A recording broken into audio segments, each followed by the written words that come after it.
est vraiment très heureux de pouvoir être ce matin avec vous et de pouvoir louer le Seigneur ensemble.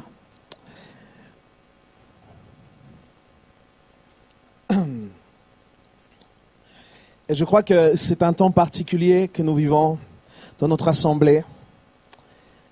Et dans ce temps, on a besoin de faire confiance au Seigneur.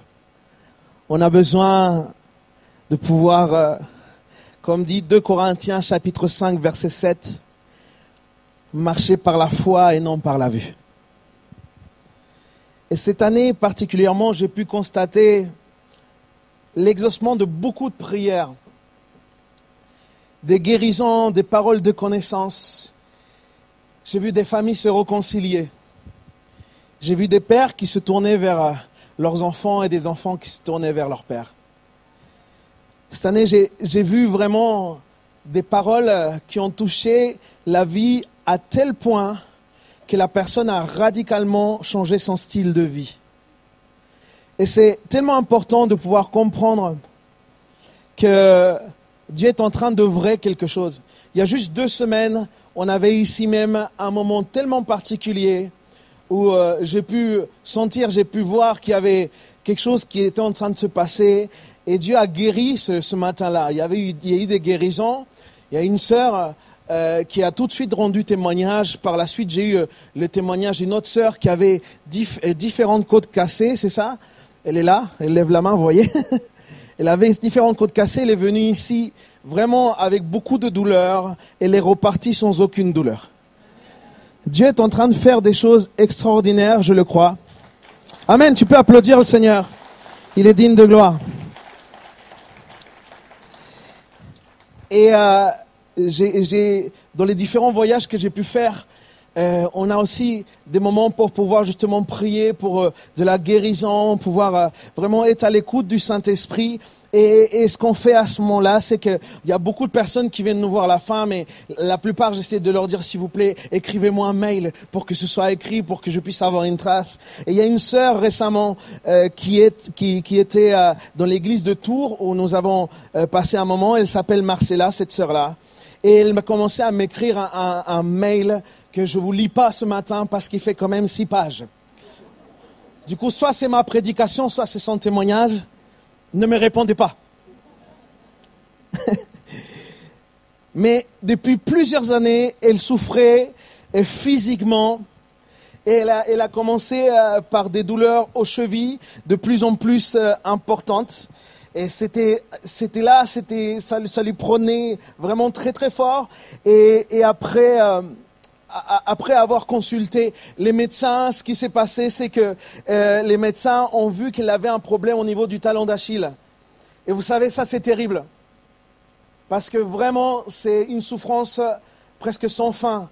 Et elle ne comprenait pas, elle avait au début des problèmes à la cheville, après au mollet, tout ça. Et tout ça a un lien. Elle a fait du kiné, elle a même suivi des sessions d'ondes de choc. Apparemment, c'est spécialisé pour les grands sportifs qui ont ce genre de soucis.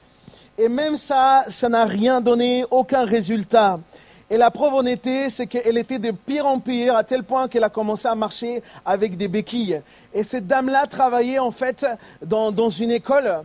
Et dans l'école, en fait, quand elle montait les escaliers, il y a tous les élèves qui lui en voulaient parce que ça empêchait que les autres avancent. Et vous savez, à l'école, tout le monde est pressé.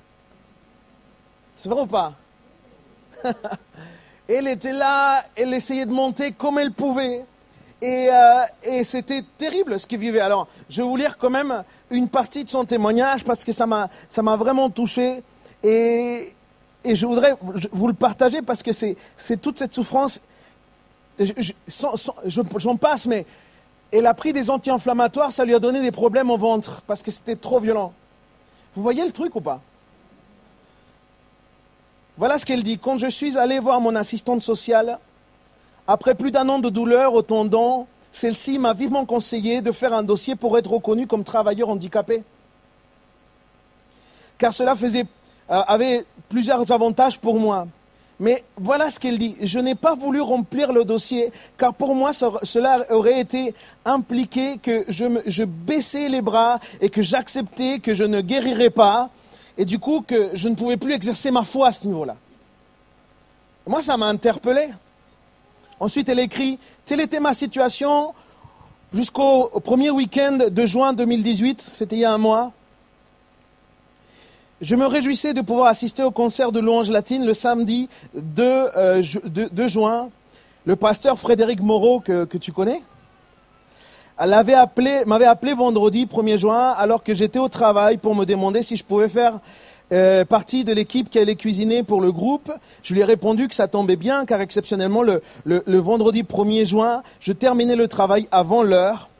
C'était prévu donc que je commence les courses pour le repas en allant à Auchan et Frédéric allait me rejoindre peu après. Une fois au supermarché, j'ai pris le chariot de course, ce que je ne faisais jamais parce que ça me faisait vraiment très mal. Et j'ai mis ma béquille dans le chariot et j'ai cru que je pouvais utiliser le chariot comme des déambulateurs sans problème. Mais ce n'était pas du tout une bonne idée.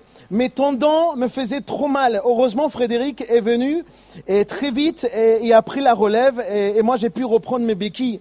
J'avais dit à Frédéric que ce samedi-là, je cuisinerais tôt car c'était la journée porte ouverte du collège, là où je travaillais, et j'avais promis à mon fils de l'emmener. En effet, je suis allé le samedi matin et le Seigneur m'a permis que tous les professeurs me voient avec des béquilles. Écoute ça bien. Il était 11h15 le dimanche 3, donc le lendemain. Le deuxième culte commençait au rythme de mélodie de la musique de la louange latine. C'était très spécial.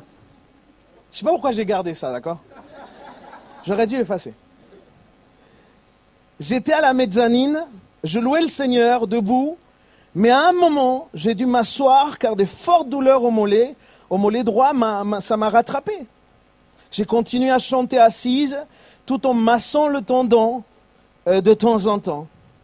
À un moment où l'on priait, le pasteur Leandro a demandé à l'assemblée de prier à genoux. Mais quel fou celui-là! C'est quelque chose que je faisais rarement car j'ai des séquelles d'une blessure au genou suite à un accident de ski. Elle les a toutes. Hein. C'est pour ça que j'ai trouvé ça tellement fort. Je me suis quand même mis à genoux ce jour-là. Et j'ai prié avec toute l'assemblée. Et c'est en me rasseyant que j'ai commencé à sentir que mes jambes étaient engourdies. L'engourdissement est passé petit à petit. Et c'est à ce moment-là précis que j'ai senti que quelque chose s'était passé. Que c'était à ce moment-là précis que j'ai senti quelque chose. J'avais reçu quelque chose, dit-elle. Alors la douleur est partie. Alors j'ai su que je devais faire le test des escaliers. Je suis vite sorti de la salle, j'ai laissé ma béquille au côté de l'escalier et j'ai pu descendre les escaliers sans aide, de façon normale et sans douleur. Le Seigneur m'avait guéri, à lui soit la gloire.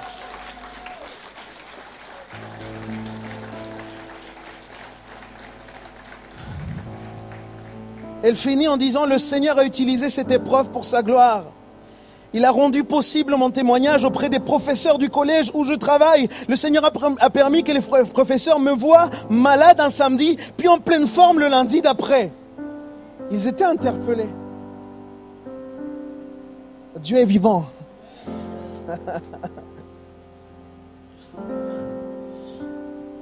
Et ça, c'est marcher par la foi. Et je crois que l'ennemi ne veut surtout pas qu'on comprenne ce qu'est vraiment marcher par la foi. Je crois que l'ennemi a tout un intérêt à qu'on reste ignorant de ce qui est vraiment la foi en Dieu. Dans Luc chapitre 17 verset 5, les apôtres vont demander à Jésus, augmente-nous la foi. Et je crois que la question n'est pas vraiment d'augmenter la foi, mais la question est plutôt d'affermir notre foi. Alors comment pouvoir affermir notre foi? Et quand je te parle de foi, je ne te parle pas de croyances populaires, je ne te parle pas de tradition. Vous savez, les choses, on m'a toujours dit que c'était comme ça. Et en fait, tu n'as jamais vérifié. Je te parle de la foi qui est fondée sur la parole de Dieu. Et moi, personnellement, j'ai l'impression que Dieu constamment me bouscule dans la foi. J'ai l'impression que quand tu as enfin fini de cheminer dans la foi avec Dieu sur tel sujet et que tu as cru que le sujet, le projet, c'était bon, il te donne d'aller plus loin en croyant que quelque chose de plus grand, de plus fort, de plus défiant est à venir. Et Jésus va déclarer deux choses. L'une, d'abord dans Luc chapitre 1, verset 37, il va dire « Pour Dieu, il n'y a rien d'impossible ».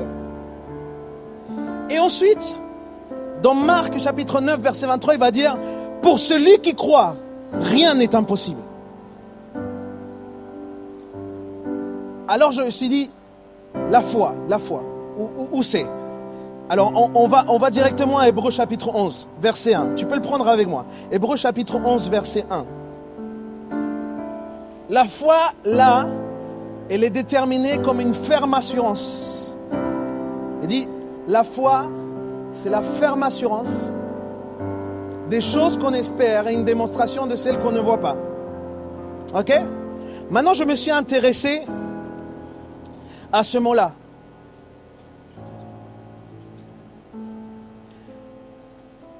Je me suis intéressé à ce mot-là. Pourquoi est-ce qu'il dit ferme assurance?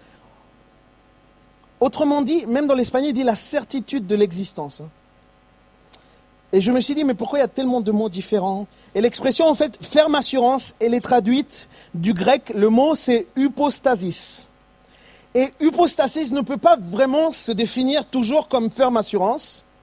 Ce mot, en fait, il veut dire que ce qui a un fondement, ce qui est ferme, ce qui a une existence même actuelle. Il va même dire que ce mot veut dire une substance.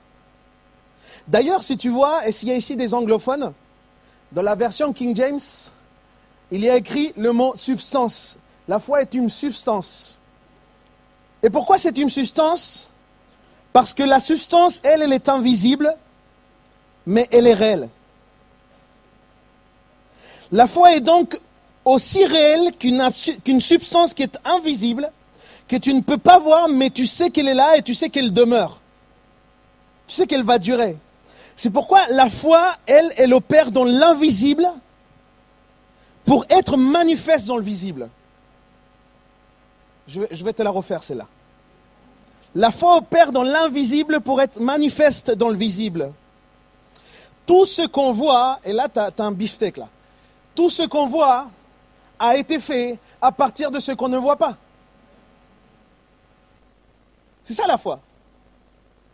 Tout ce qu'on voit a été fait à partir de ce qu'on ne voit pas. Ça veut dire que ce qu'on ne voit pas est plus réel que ce que tu vois. Par exemple, ton âme, tu ne la vois pas. Mais qu'est-ce qui va demeurer à la fin? La Bible dit que Dieu nous connaissait. Et d'ailleurs, il va dire ce mot magnifique à Jérémie, que j'aime beaucoup le répéter, « D'un amour éternel, je t'ai aimé ». Il te connaissait. Mais tu n'avais pas ton corps encore. Donc ce qui est visible pour toi n'est pas autant réel que ce qui est invisible. Je ne suis pas Van Damme, je tiens à vous le dire. D'accord? Ça peut sembler fou, mais tout ce que l'on possède aujourd'hui, ta voiture, ta maison, tous tes biens vont disparaître un jour. Ça va être du néant, ça va devenir poussière, dit la parole. Mais ton âme, elle est encore plus réelle puisque ton âme va rester. Alors c'est quoi le fondement de la foi? Et dans Romains 10, verset 17, Paul va enseigner la chose suivante. Alors la foi nous vient de ce que l'on entend, et ce qu'on entend vient de la parole de Dieu. La foi a donc deux fondements, et tu peux noter ça. La foi a deux fondements. Le premier, c'est Dieu, et le deuxième, c'est la Bible, sa parole. Et c'est de là, et c'est seulement de là que la foi tire toute sa puissance. La certitude vient par la parole, le fait que tu sois certain, le fait que tu aies cette ferme assurance, ça te vient par la parole, et le fait que tu sois convaincu par la parole, ça te vient par l'Esprit de Dieu. Donc l'Esprit de Dieu et la parole de Dieu vont toujours ensemble et ne peuvent pas être dissociés. Si tu veux marcher dans la foi, tu veux vivre une vie de foi, tu dois connaître la parole et tu dois vivre la vérité de l'esprit, la réalité de l'esprit. Tu ne peux pas dissocier l'un et l'autre. Tu veux vivre la foi, il faut qu'on médite la parole, qu'on s'approprie des promesses, qu'on apprenne à s'auto-exhorter dans notre propre vie et qu'on ait l'assurance que ces promesses-là sont certaines. Et ça va faire que notre certitude va grandir et va grandir. Et la connaissance de la parole, le fait de pouvoir la mettre en pratique, ça nous vient parler du Saint-Esprit. Sans le Saint-Esprit, c'est impossible que tu puisses mettre en pratique la parole. C'est impossible.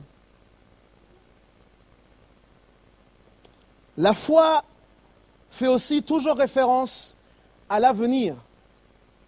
La foi parle toujours de quelque chose qui va venir. La foi n'est pas tellement dans l'instant aujourd'hui.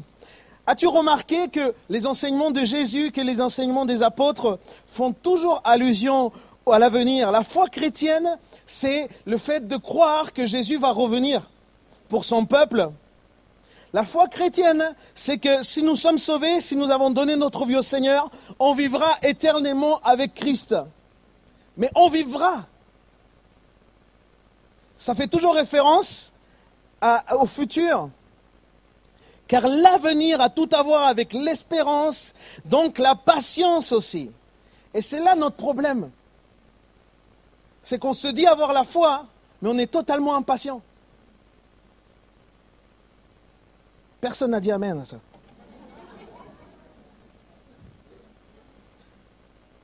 Et vous savez pourquoi c'est un problème? Parce que dans notre société, dans notre réalité, de nos jours, on veut tout de suite. On veut le vivre le maintenant. On ne sait pas faire attendre. Et on est à la limite, et moi je me mets dans ce sac-là, on est à la limite à élever nos enfants capricieux qui ne tolèrent pas, ils ne supportent pas la frustration. Pourtant la foi c'est l'attente. C'est pourquoi l'enjeu de notre génération est important. C'est très important. La mentalité du royaume de Dieu doit vraiment être enseignée. Ce que Dieu pense, faire comme Dieu pense, réfléchir comme Dieu réfléchit, marcher comme lui. Il a vraiment marché, Jésus. Jésus, quand il marchait, il portait tout le temps du fruit. Tout le temps du fruit. Parce qu'il marchait par la foi. Et je vois ce texte que je vous lisais au début de 2 Corinthiens, chapitre 5, verset 7. Car nous marchons par la foi et non par la vue. Et vous savez, dans le contexte qui est pris là, dans 2 Corinthiens, en fait, il est question ici de la glorification des corps. Donc c'est encore quelque chose qui a un lien avec le futur. Et si ce n'est pas par la vue, alors si c'est par la foi, ça veut dire que Dieu te donne le choix. Soit tu marches par ta vue, soit tu marches par la foi, mais tu ne peux pas marcher par les deux. Tu ne peux pas marcher par les deux. Pour Dieu, il faut choisir, soit l'un, soit l'autre, soit le chemin de la foi, soit le chemin de ta vue, de ta vision actuelle. Jean chapitre 2, 23, il dit « Pendant que Jésus était à Jérusalem lors de la fête de Pâques, beaucoup crurent en lui en voyant les signes miraculeux qu'il faisait. » Et là, vous vous dites « Ah mais attends, là ils ont vu et ils ont cru. » Regardez le verset d'après. « Mais Jésus n'avait pas confiance en eux parce qu'il les connaissait tous. » Quand tu crois parce que tu as vu, ce n'est pas pareil que quand tu crois parce qu'on ne t'a pas encore vu. C'est totalement différent. La démarche de foi veut que tu crois même sans voir. Les mêmes personnes là qui croyaient en Jésus à ce moment-là à cause des signes vont être celles qui vont le lâcher plus tard. Et si ce n'est pas par notre vue naturelle, cela veut dire que ça dépasse le naturel. Donc, je vais dire le mot, ça devient donc une vue surnaturelle. Et le plus grand problème que nous avons, c'est que nous voulons toujours voir pour pouvoir croire. Si nous voyons un signe, alors je croirai. Si je vois un miracle, alors je pense que je peux être guéri. Si je vois revenir mon fils, il est loin de moi, alors qu'il fait n'importe quoi, c'est alors que je vais me réconcilier avec Dieu. Parce que je vais pouvoir croire en Dieu. Mais la foi, ce n'est pas ça. Et parfois, on veut même négocier avec Dieu. Vous savez, ces moments-là. Mais là, on tombe malheureusement dans le travers de croire plutôt dans les miracles de Dieu plutôt que dans le Dieu des miracles. Et c'est un danger. Parce que nous cherchons toujours absolument des sécurités. Toujours des sécurités pour tout. On cherche de la sécurité partout. Mais la foi, ce n'est pas une sécurité. La foi n'est pas là pour te rassurer dans ton rationalisme. C'est pas fait pour ça, la foi. La foi, pour notre nature, c'est une prise de risque constante. C'est ça, la foi. C'est une folie pour notre nature humaine, pour notre mentalité. Regarde bien, quand tu confies ta vie, tu la confies à qui? Tu la confies à Jésus. Mais est-ce que tu l'as vu, Jésus?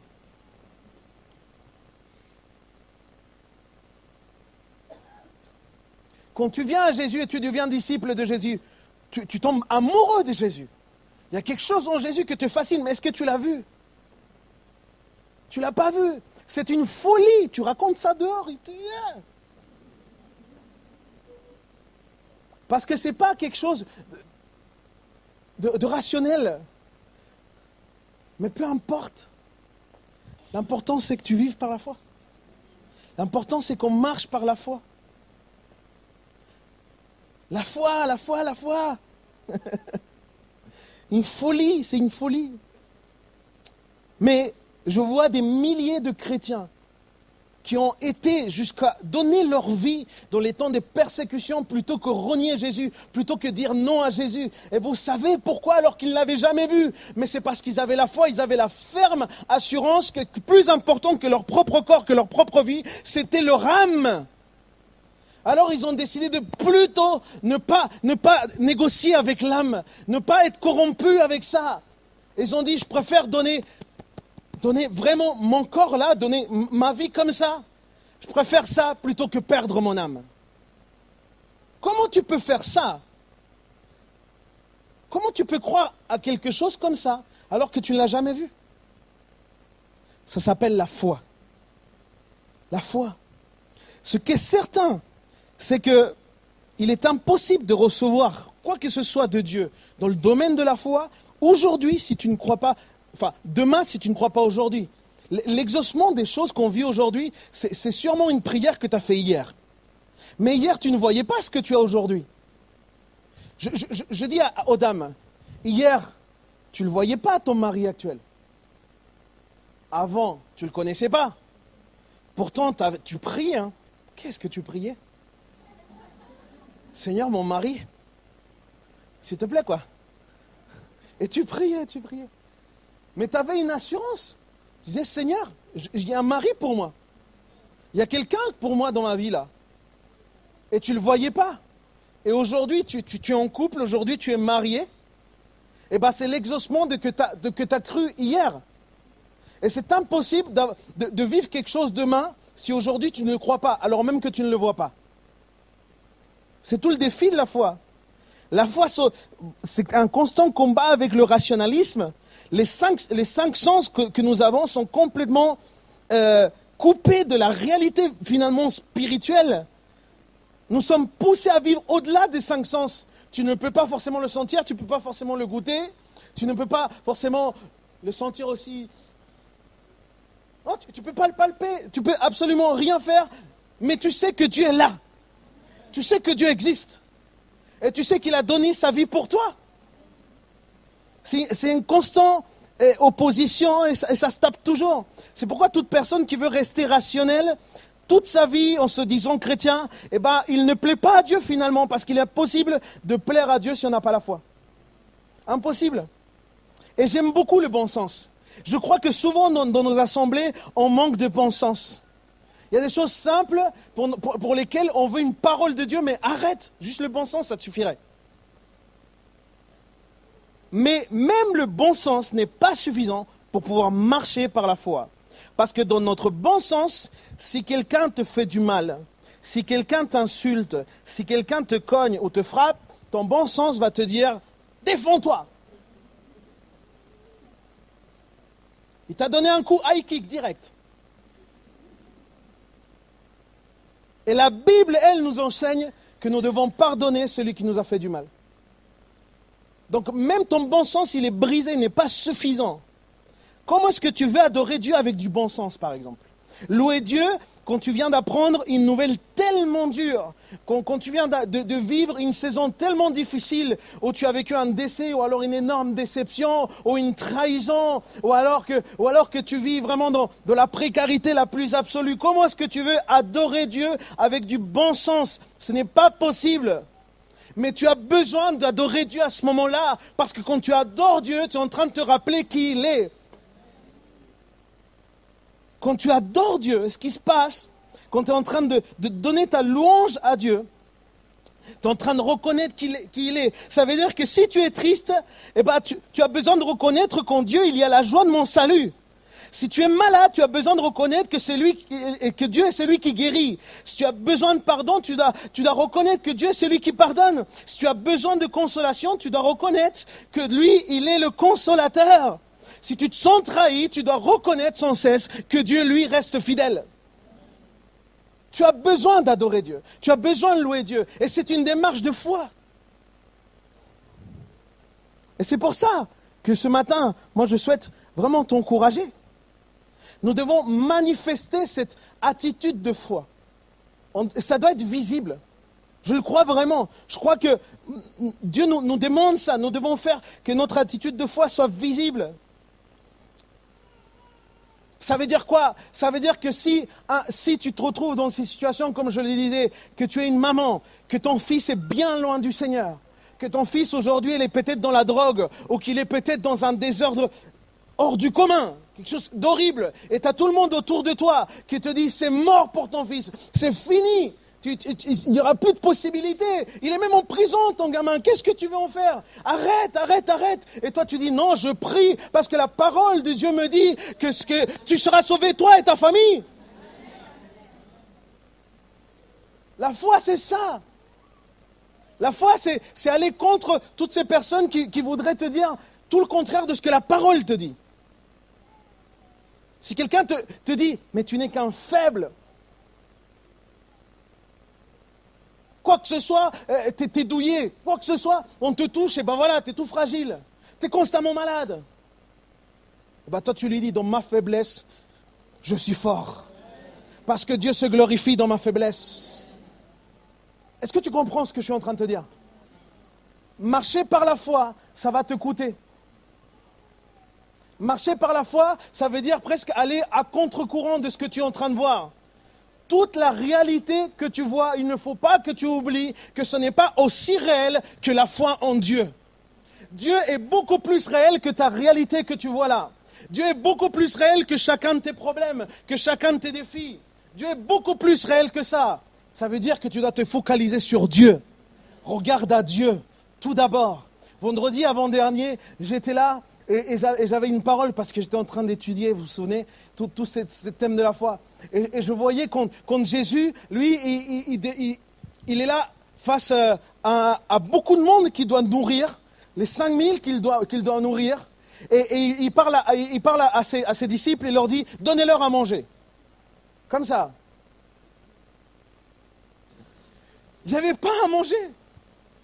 Il n'y avait rien à manger. Qu'est-ce qu'il y a? 5 pains et 2 poissons, ramenez-les. Et la Bible dit que Jésus va faire quelque chose de très fort. Jésus, il va prendre le petit, le panier, merci. C'est le même mot que j'ai oublié vendredi avant-dernier. Il va prendre le panier, et ce qu'il va faire, c'est qu'il va regarder vers le ciel, et il va bénir. Regarde la démarche de foi de Jésus. Et la Bible nous enseigne, regardez à Jésus qui est celui qui est à la base de notre foi et qui est au perfectionnement de notre foi. Voilà ce que dit la Bible. Le problème, c'est que nous voulons marcher par la foi, mais en regardant notre réalité. Tu regardes tes 5 pains et tes 2 poissons qui sont là, et qui sont là, et tu te dis, mais j'ai 5000 à nourrir. Et Dieu te dit, regarde vers le ciel et commence à bénir. Commence à déclarer les choses que tu ne vois pas. Parce que la réalité de la foi, c'est ça. C'est important. Ton regard, où est-ce que tu fixes ton regard? Sur quoi tu te concentres? C'est quoi qui attire l'attention? Est-ce que ce qui attire ton attention fait que tu te focalises sur Dieu ou pas?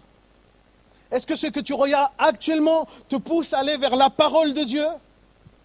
Est-ce que ce que tu vis actuellement te pousse à vivre une réalité de la parole de Dieu? Parce que, je te le dis, parole et Saint-Esprit, c'est indissociable. Il y a des personnes qui veulent marcher que par l'Esprit, tu sais. Des personnes qui veulent tous les jours comme ça, shabadabada, shabadabada. Tu dis bonjour, shabada. Non, bonjour.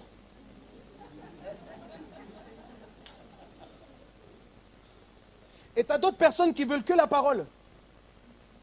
Qui te sortent des versets mémorisés comme ça par cœur. Mais tu vois sa vie. Tu vois les fruits de sa vie. Tu ne peux pas avoir l'un sans l'autre. Et Dieu t'équipe des deux. T'imagines la grâce que nous avons. Il y a des personnes qui pendant des siècles ont vécu sans la parole de Dieu. Toi, tu as un manuel de vie avec toi. Dieu a des réponses pour toi. Arrête de les chercher à droite, à gauche, avec le prophète, l'apôtre, l'archibishop. Cherche-le dans ta parole. Cherche-le dans la Bible. C'est là que tu as les réponses. Tu veux rencontrer Dieu? Mets-toi à genoux et prie. Ouvre la parole. La vie de foi. Moi, je suis constamment défié. Quand je pense arriver à un stade, quand je pense arriver à faire ci, à faire ça, bam, je suis content et tout. Et là, il te dit, il y a plus. Il y a plus. Seigneur, mais tu as vu comment j'ai galéré pour arriver là? Il y a plus. Parce que ça ne sera pas par tes forces. Ce ne sera pas par tes moyens. Regarde vers le ciel. Hébreux chapitre 12, verset 2. Gardons les yeux fixés sur Jésus. De notre foi, dont notre foi dépend du commencement jusqu'à la fin. Garde les yeux fixés sur Jésus. Et la foi. Je suis là pour te dire, ce n'est pas fini. Ce n'est pas terminé. Dieu n'a pas encore dit le dernier mot si tu as la foi de le croire. Aussi catastrophe que peut te sembler ta situation, Dieu reste Dieu. Il y a des saisons, mes frères, où on voit tellement de choses en noir comme ça. C'est sombre, on n'arrive pas à voir quoi que ce soit. On ne voit même pas de lumière au bout du tunnel. C'est tellement terrible. Et je ne sais pas si toi ça t'arrive, mais souvent quand tu es dans des moments d'angoisse comme ça, tu cherches Dieu et tu sens rien. Tu es là, plus fervent que jamais, tu sais. Tu te réveilles plus tôt le matin pour prier. Et tu pries, et tu pries, et tu pries. Et tu sens absolument rien. Tu cherches dans la parole, tu navigues, tu n'as rien. Est-ce que je suis le seul à vivre des trucs comme ça ou pas? Non. C'est bon? Il y a d'autres êtres humains avec moi? Il y a d'autres disciples? Ouais? Je crois qu'on était déjà au ciel et que vous étiez des anges. Tu as des moments, tu as des saisons de vie où justement tu sens rien, tu n'écoutes rien, tu n'as absolument rien. Et bien la seule chose qui te reste, c'est la foi. La seule chose qui te reste, c'est la foi. C'est le fait de croire. Croire encore. Croire encore. Croire encore. T'as ça qui te dit non, t'as ça qui te dit non, t'as ça qui te dit non. Mais Dieu, lui, il y a longtemps, il t'a dit oui. Mais t'as ça qui te dit non, t'as ça qui te dit non. Et tu vois des portes qui se ferment, des portes qui se ferment, des portes qui se ferment. Si Dieu t'a parlé, il va ouvrir la porte. Lui, il ouvre des portes que personne ne peut fermer. Garde la foi et le courage. Si la sœur Marcella, elle s'appelait. Si Marcella à Tours, elle était restée assise, elle aurait fait juste shabadabada, shabadabada.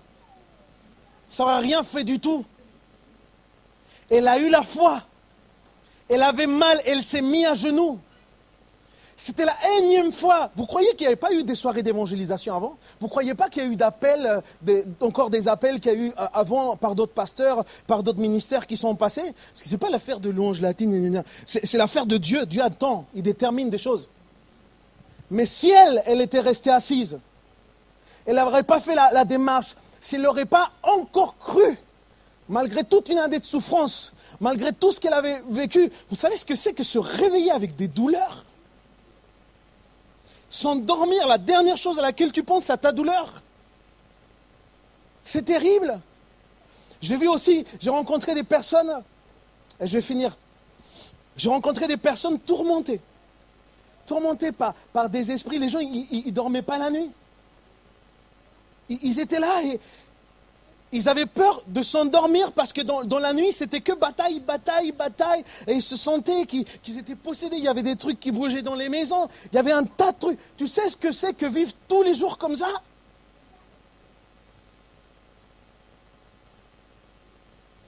C'est horrible, mes frères. On n'est pas fait pour vivre tourmenté. On n'est pas fait. Regarde ton voisin, dis-lui, tu n'es pas fait pour vivre tourmenté. Tu es fait, maintenant dis-lui ça, tu es fait pour vivre libre.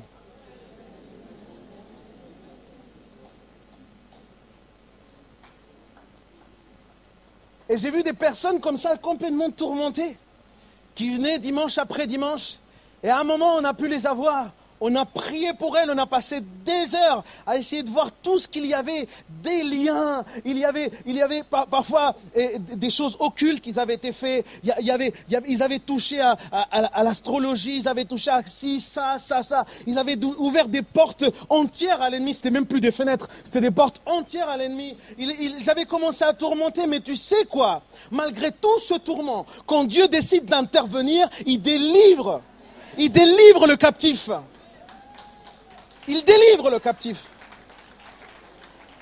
Et j'ai vu des personnes venir nous voir à la fin, la semaine d'après. Oh Léandre, j'ai dormi comme un bébé. J'ai dormi comme un bébé.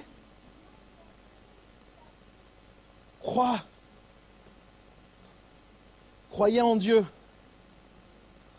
Parce que tout est possible à Dieu. Et crois. Parce que tout est possible à celui qui croit. On va se mettre debout, s'il vous plaît. On va prier le Seigneur. Alléluia.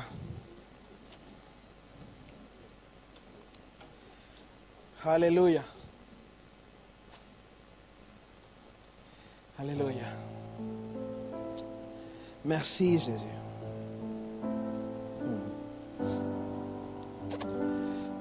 Tu reconnais maintenant, là dans ton cœur, alors que tu fermes tes yeux et on se recueille un instant, tu commences à reconnaître les endroits, les domaines dans lesquels Dieu te demande de la foi. Dieu va les mettre devant toi. Parfois c'est des défis financiers, parfois c'est des défis familiaux dans les relations.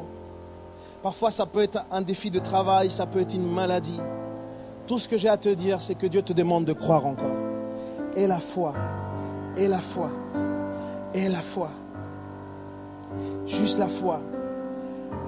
Et la certitude de ce que la parole de Dieu dit. Et la conviction parce que l'Esprit de Dieu agit en toi. Et la foi. Certitude, conviction. Voilà la foi. La foi.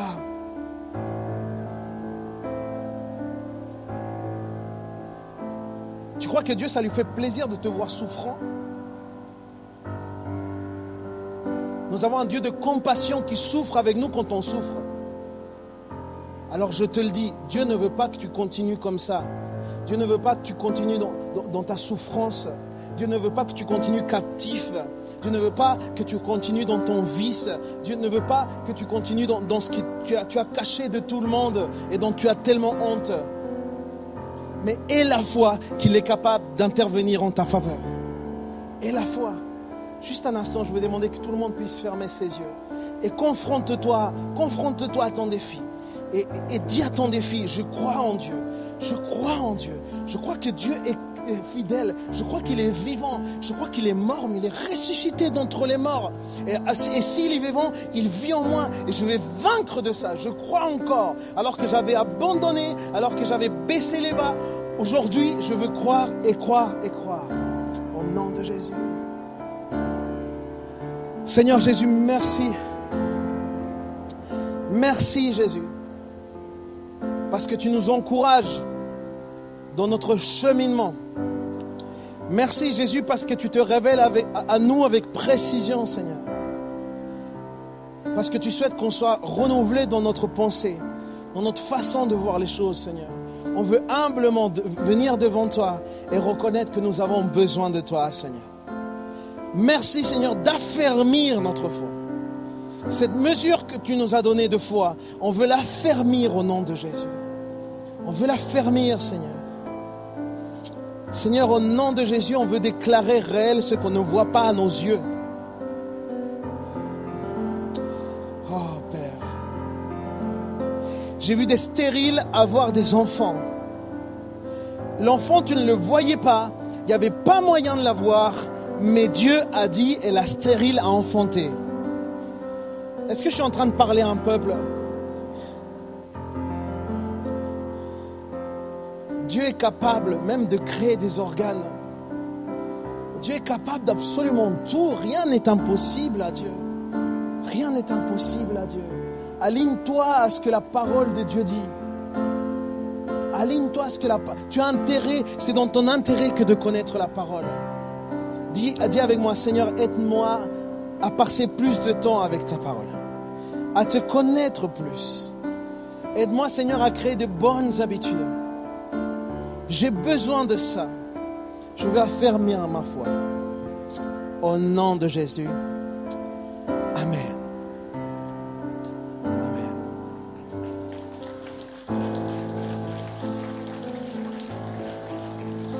Si c'est pour Jésus, on peut le faire beaucoup plus fort que ça.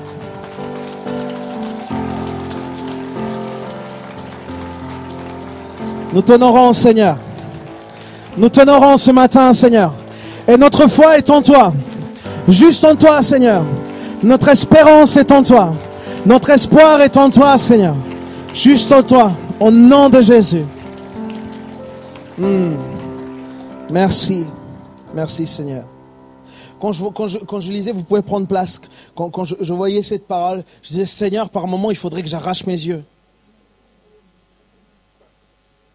Marcher par la foi, c'est tellement ouf. C'est comme si tu as les yeux bandés, tu vois, et que tu dois traverser la route, tu vois, tu dois traverser la rue, et que marcher par la foi, c'est de savoir que quand tu vas marcher dans la rue, eh ben, ça va passer au vert. C'est ça, là. La faveur de Dieu t'accompagnant. Marcher par la foi, c'est ne pas te fier à toi-même. Ah, Seigneur, bon, j'arrête de prêcher, c'est bon.